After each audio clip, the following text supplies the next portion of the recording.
Esta tarde la Comisión de Seguridad del Senado recibirá la presentación de la ministra del Interior, Carolina Toá, del veto de la ley de usurpaciones, una iniciativa que contará con urgencia de discusión inmediata. El gobierno volvió a insistir en que las tomas sin violencia no son un invento del gobierno y endurecieron el tono contra la oposición respecto de que todo tipo de usurpación debe tener un castigo de cárcel. En todo caso, en La Moneda se distanciaron del otro camino que los habría enemistado aún más con la oposición, porque pese a los cambios de Chile Vamos, ya anunciaron que no irán al Tribunal Constitucional por el proyecto que castiga con cárcel el porte de combustibles en manifestaciones. Así que ayer se ha interpretado como una nueva derrota para el Ejecutivo. Gonzalo Holguín nos va a contar todos los detalles, ya en contacto con nosotros. Hola Gonzalo, buenos días. Hola, ¿qué tal, Katy? Tomás, muy buenos días. Sí, parlamentarios del Frente Amplio en todo caso, sí están considerando la posibilidad de recurrir al Tribunal Constitucional luego de que el Congreso Nacional despachara ley, el proyecto que castiga con pena de cárcel el porte injustificado de combustibles en manifestaciones. La escena es la agenda de seguridad. El Ejecutivo se ha dado la tarea de ingresar 12 de las 31 iniciativas y una de ellas creaba la falta, que derivaba en una multa, para el porte de combustibles, iniciativa que desde un comienzo, en todo caso, hay que decirlo, contó con la resistencia de un sector del propio oficialismo. El argumento de las fuerzas de gobierno es que actualmente ya está tipificado con diversas penas de cárcel el uso, la fabricación y el lanzamiento de bombas Molotov. Entonces creían que lo lógico era que el porte sin uso de uno de estos elementos tenga el castigo menor de la multa. La ministra del Interior, Carolina Toá, hizo reserva de constitucionalidad a finales de junio, cuando la oposición aprobó una indicación que creaba la pena de cárcel. Este martes dijo que si bien hubiese preferido el camino de la comisión mixta y que no se fuese a ley, van a promulgar sin ir al Tribunal Constitucional. Por contraparte, Lorena Fríes, diputada de Convergencia Social, integrante de la Comisión de Seguridad, dijo que van a explorar la posibilidad de ir al TC. Lamentable la aprobación de esta ley, considerando que ya en el Código Penal y en la Ley de Control de Armas, lo que es fabricación, lanzamiento de objetos, artefactos explosivos, ya está penado. Lo lógico era que se sancionara con falta y creemos que hay posibilidades también de llevarla al Tribunal Constitucional. Para la oposición hay un correlato en la agenda de seguridad. Ellos están por tipificar delitos y el oficialismo está por crear faltas. En ese entendido se ha repetido el debate en el ingreso clandestino de migrantes, las usurpaciones, por nombrar solo algunas de las iniciativas en el marco del llamado Fast Track legislativo. Andrés Longton, presidente de la Comisión de Seguridad de la Cámara Baja, ha hecho el punto todo el año. Según él, en Chile las multas no se pagan, prescriben y sobre todo no son un disuasivo para dejar de cometer delitos. A ver, no me sorprende la reserva de constitucionalidad del gobierno. Es lo mismo a propósito del veto a la ley de usurpaciones. Están enamorados de las multas. Y todos sabemos que las multas no son disuasivas, no se pagan en la práctica y prescriben en 6 meses. Esas cosas tienen que ser sancionadas penalmente. La multa no es disuasiva y solamente es la apariencia de una sanción. Vamos a la situación del veto de usurpaciones. Este martes los ministros Carolina Toá y Álvaro Elizalde llegaron al Congreso con una misión: plantear a los asesores, parlamentarios y, por qué no decirlo, también periodistas, que la usurpación sin violencia es una figura antigua del Código Penal, que estaba en la ley de usurpaciones aprobada por el Congreso Nacional y que no la inventaron ellos. También la jefa de gabinete, Carolina Toá, llegó a hacer el punto sobre el doble discurso que observa en un sector de la oposición que es cercano, por ejemplo, a fundaciones como Techo Chile, y dijo en sala que hablan de solidaridad, pero que ahora tocaría que vayan a decir a los campamentos que son usurpadores y que todos ellos deberían estar en la cárcel. Con una fuerte dosis de ironía, pidió a la oposición que no acusen a La Moneda de defender usurpadores y que ella entiende que piensan que la gente que está en campamentos debiese estar en la cárcel.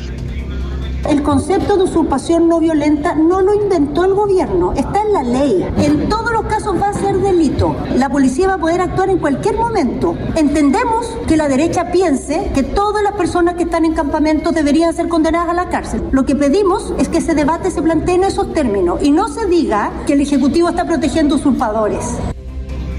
A las 6 de la tarde, 14 senadores de oposición, liderados por el presidente del Senado, Juan Antonio Coloma, actuaron como bloque para oponerse a la línea roja que entienden el gobierno cruzó, la multa en el caso de la usurpación sin violencia. El senador de Evópoli, ojo a esto, Felipe Kast, consolidó lo que había sido un fuerte rumor hasta esa hora, que tenía la intención de hacer un trámite más largo, que abría una lista de invitados y que incluso se estaba pensando en proponer a la Comisión de Seguridad sesiones especiales en la Araucanía o en Antofagasta. Kast dijo que los equipos legales están analizando una reinterpretación del veto y acusó al gobierno de pasar máquina con sus observaciones.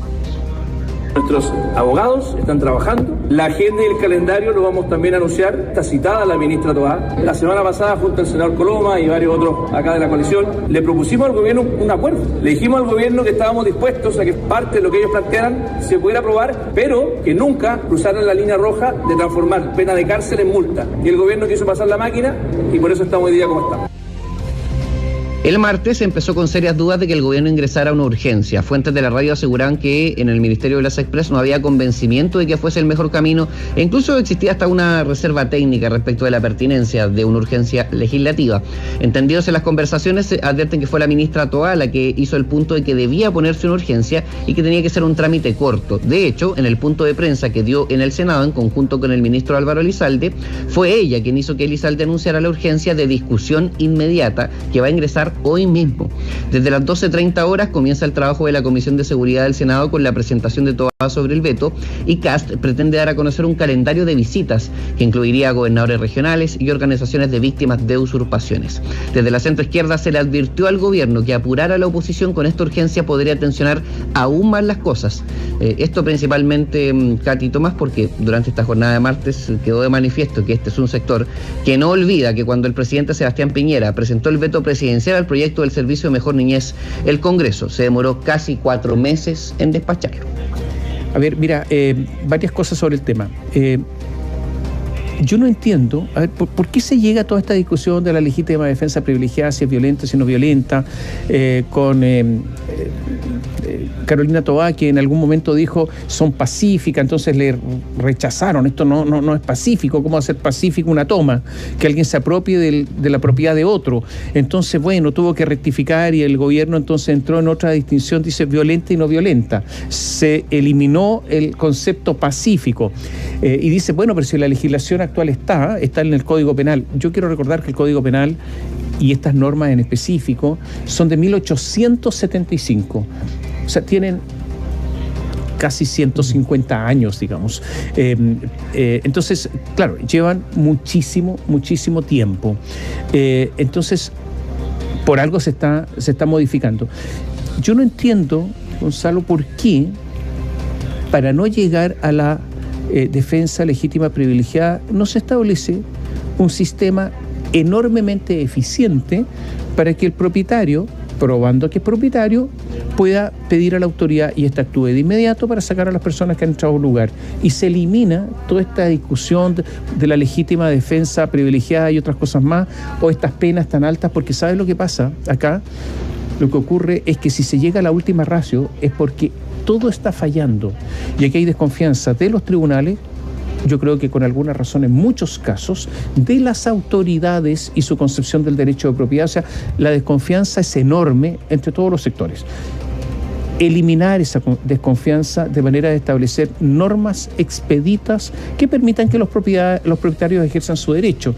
Y uno de los derechos de la propiedad es justamente la posesión del bien del que se es dueño. Entonces, ¿por qué no se avanzó hacia allá? ¿Es porque hay desconfianza o porque muchos no creen en el derecho de propiedad tal cual en este tipo de concepción? Y por lo tanto ahí está el problema. ¿Qué es lo que pasa? No, a ver, lo que sí hay que aclarar, Tomás, es que tanto en el veto presidencial como en el proyecto original sí existe la restitución anticipada del inmueble que puede solicitar un propietario a un juez, en que eventualmente puede enviar a la policía a hacer el desalojo. Esa figura sí está expresada, se tienen que generar ciertas condiciones, pero claro, sí forma parte del proyecto, incluso el gobierno efectivamente lo vetó. Hay efectivamente, y esto hay que decirlo, hay un cuestionamiento a los jueces muy fuerte. De hecho, lo comentábamos ayer. Esta tramitación ha dejado de manifiesto como el Congreso Nacional no solamente piensa que en la ley de usurpaciones no es la mejor idea confiar en los jueces, sino que no es buena idea confiar en los jueces y punto. Y eso ha quedado de manifiesto por la posición profunda que han tenido en torno a defender la idea de que una buena ley es aquella que no deja margen de interpretación alguna al juez. Y eso ha sido lo que el gobierno se ha puesto en el veto presidencial, vetando lo que se llama la norma rígida, porque aparecía, o al menos eso decía el Ejecutivo, una situación en donde el juez no podía determinar ni agravantes ni atenuantes algunas. Simplemente tenía un margen corto para definir el grado de la pena, que por supuesto que está diferenciado entre la toma sin violencia y la toma con violencia, pero en todos casos era pena de cárcel, y que eso finalmente fue graduado, y ahí la ministra Toa lo ha dicho un montón de veces, ahí se generó este escenario en donde se dijo, por ejemplo, que podría ser un agravante en una usurpación si es que ésta obstruye el control de un incendio o el acceso a un servicio básico, o si es que se hace sobre un terreno que ya ha sido usurpado previamente, o si la persona que lo usurpa ya usurpó otro terreno en anterioridad. Y por supuesto también como atenuante, por ejemplo, el que al llegar el personal policial o al llegar el propietario se devuelva el terreno usurpado voluntariamente. ¿Sabes lo que pasa? Que, claro, algunos dicen que si es solo multa, resulta que después las multas no se cobran.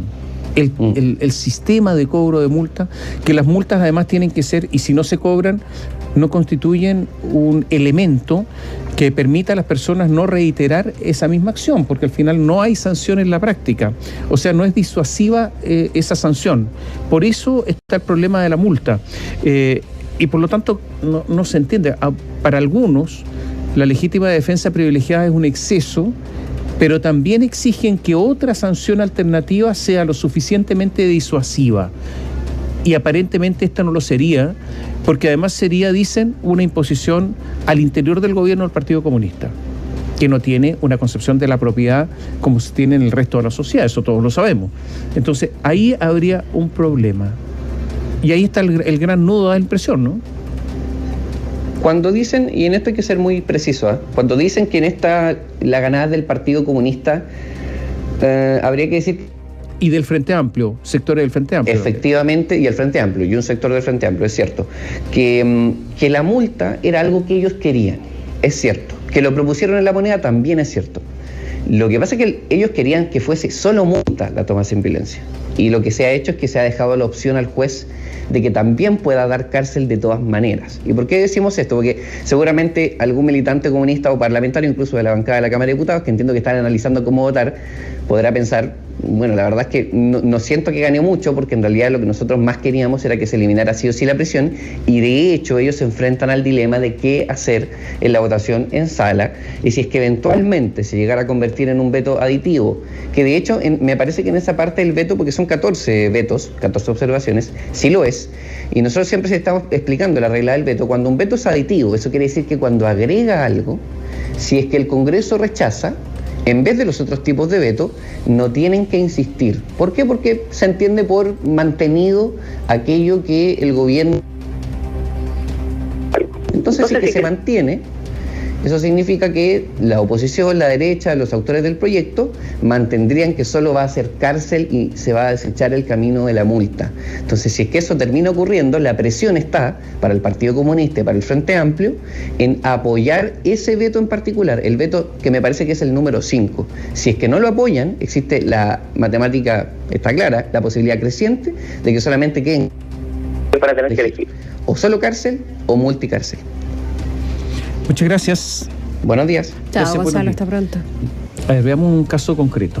A más de 3 meses de un fallo, hay una sentencia dictada por la Corte de Valparaíso, la Corte de Apelaciones, que ordena en 4 meses el desalojo de la toma del Cerro La Virgen en San Antonio.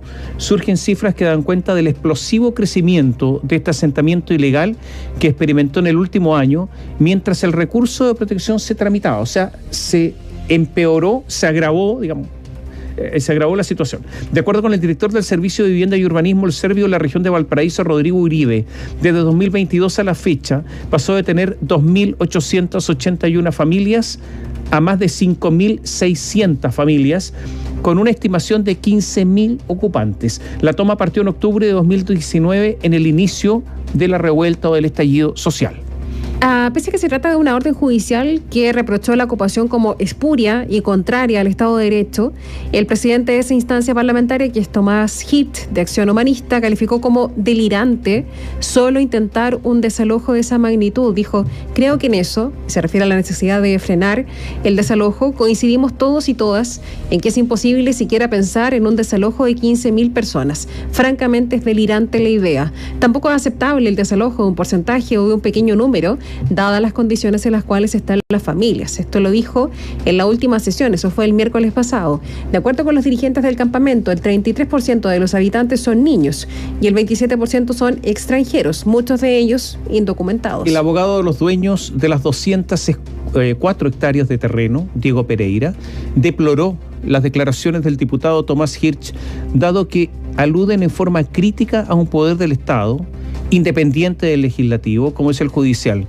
Me parece una pésima señal viniendo de un diputado de la República, más aún en plena discusión sobre el veto dispuesto por el Ejecutivo a la nueva ley de usurpaciones. Y este profesional precisó que la situación está obligando a su representado a tener que aceptar vender los terrenos al Estado, dado el conflicto social generado y puesto que la usurpación siguió creciendo sin freno mientras el caso estuvo judicializado. De hecho, hizo una oferta de 38.000 millones de pesos por las 204 hectáreas ocupadas. Lo que dijo es un 30% bajo el valor comercial e incluso bajo la tasación por hectáreas que hizo el mismo Ministerio de Obras Públicas en su momento cuando quería expropiar un tramo para el nuevo acceso al puerto de San Antonio. El escenario ideal es recuperar los terrenos de la empresa, ejecutar los proyectos que estaban previstos, iniciativas privadas de viviendas sociales. Pero entendemos que dada la cuantía de personas que habitan es muy difícil.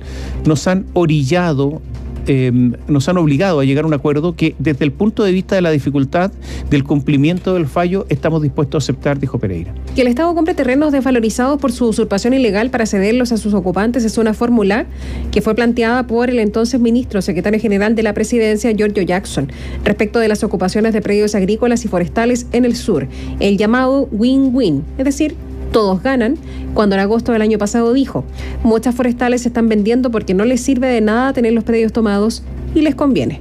La Seremi de Vivienda Belén Paredes y el director del Servio confirmaron que el ministerio abrió una mesa para negociar la compra del terreno. Para ello se están acelerando la inversión, 161 millones de pesos para un catastro definitivo del sector y estudiar las aptitudes legales, topográficas y de seguridad del terreno para urbanizarlo. Los resultados estarían recién en noviembre, mes en que, según cálculos del recurrente, se cumpliría el día 12 el plazo dado por el fallo para que los ocupantes lo abandonen en forma voluntaria. Tras ello habría un mes más para, de no fructificar la negociación, hacerse por partes. En la misma sesión de la Comisión de Vivienda, los dirigentes de la toma advirtieron que en tal escenario van a resistir la acción de Carabineros. No queremos tener que enfrentarnos con la fuerza pública en un desalojo forzoso, porque si ese fuera el caso, defenderemos con la vida, si es necesario, nuestros hogares, dijo el presidente del Comité Agua Salada, uno de los 9 en que está dividida la toma. Debido a la dificultad para empadronar, el recurso de protección fue dirigido solo en contra de Catherine Sangüesa, es dirigente del Comité Centinela. Su abogado es Rubén Lemipán, cuestionó el plazo del 12 de noviembre, señalando que la Corte dictó una resolución en la que por problemas de notificación abrió plazo para impugnar el fallo. Y hay otro dirigente de la toma de San Antonio, Juan Santibáñez, que pidió en la última sesión de la Comisión de Vivienda el apoyo de los diputados para, dijo, frenar el desalojo. Noticias